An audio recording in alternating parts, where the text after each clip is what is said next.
नाबालिग बेटे के सिर पर खून सवार, पिता के टुकड़े कर सारी हदें की पार। कांगड़ा में हत्या से फैली सनसनी, बेटे की पिता से किस बात पर ठनी। कांगड़ा पुलिस ने किया बड़ा खुलासा, 24 घंटे के अंदर हत्यारे को धर दबोचा। एक बेटे के सिर पर किस तरह से खून सवार होता है और कैसे फिल्मी अंदाज में अपने ही पिता की हत्या को एक नाबालिग बेटा अंजाम देकर फरार हो जाता है। इस तरह की सनसनीखेज वारदात कांगड़ा जिला के शाहपुर में घटित हुई है। नमस्कार दोस्तों, आप देख रहे हैं समाचार फर्स्ट टू द पॉइंट और मैं हूं आपके साथ बालकृष्ण। धर्मशाला पुलिस को एक हत्या की सूचना मिलती है और जब पुलिस वारदात वाली जगह पहुंचती है तो हैरान रह जाती है। ये हैरानी इसलिए होती है क्योंकि ये हत्या घर के अंदर सरेआम की गई थी। पहले शख्स को गोली मारी गई और उसके बाद उसका सिर धड़ से अलग कर दिया गया। पुलिस को वारदात वाली रात से शक था कि ये निर्मम हत्या किसी घर के परिवार के या किसी शख्स ने की होगी, जिसके बाद कांगड़ा पुलिस ने जाल बिछाया और 24 घंटे के अंदर हत्यारे को दर दबोचा।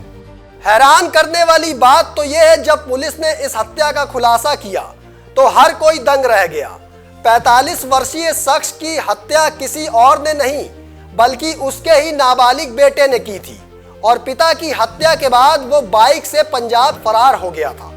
लेकिन पुलिस ने मुस्तैदी दिखाते हुए आरोपी नाबालिग बेटे को पंजाब से धर दबोचा है। पुलिस को पहले से ही बेटे पर शक हो गया था क्योंकि घटना के बाद से ही उसका मोबाइल फोन बंद आ रहा था। इस पूरे मामले को लेकर कांगड़ा के एसपी अशोक रत्न ने मीडिया में ब्रीफ किया और बताया कि आरोपी बेटे और पिता के बीच किसी बात को लेकर कहासुनी हुई थी, जिसके बाद बेटे ने इस वारदात को अंजाम दिया है। हालांकि अभी पुलिस ने प्रारंभिक जांच के खुलासे की बात नहीं की है। अब और पूछताछ होगी, जिसके बाद ही सारे तथ्य सामने आएंगे। कुछ हमारे पास डिटेल्स आई और हमने तकनीकी सहायता भी ली इसमें, और हमने एक जो रूट प्रोफाइल था वो भी बनाया कि किस किस तरीके से जो सस्पेक्ट था हमारी नज़र में उनका क्या रोल रहा होगा और किस तरीके से इस वारदात को अंजाम दिया होगा। तो उसके साथ साथ हमने जो रूट प्रोफाइल और मैपिंग करी, हमारे पास कुछ साक्ष्य आए, इसमें कुछ लीड्स हमें मिली, तो जिसके बेसिस से कंप्लीट नाइट पे ये ऑपरेशन चला और हमने जो अक्यूज़ था उसको हमने गुरदासपुर की लोकेशन से देन हमने डिटेन करा और फर्दर उससे पूछताछ करी, और जिसमें जो चीज़ अभी प्राइम फेसाई निकल के आई इनिशियल तौर पे कि दोनों के बीच में कुछ डिसएग्रीमेंट्स हुए थे और जो अक्यूज़ड है वो जुवेनाइल है इस मैटर में।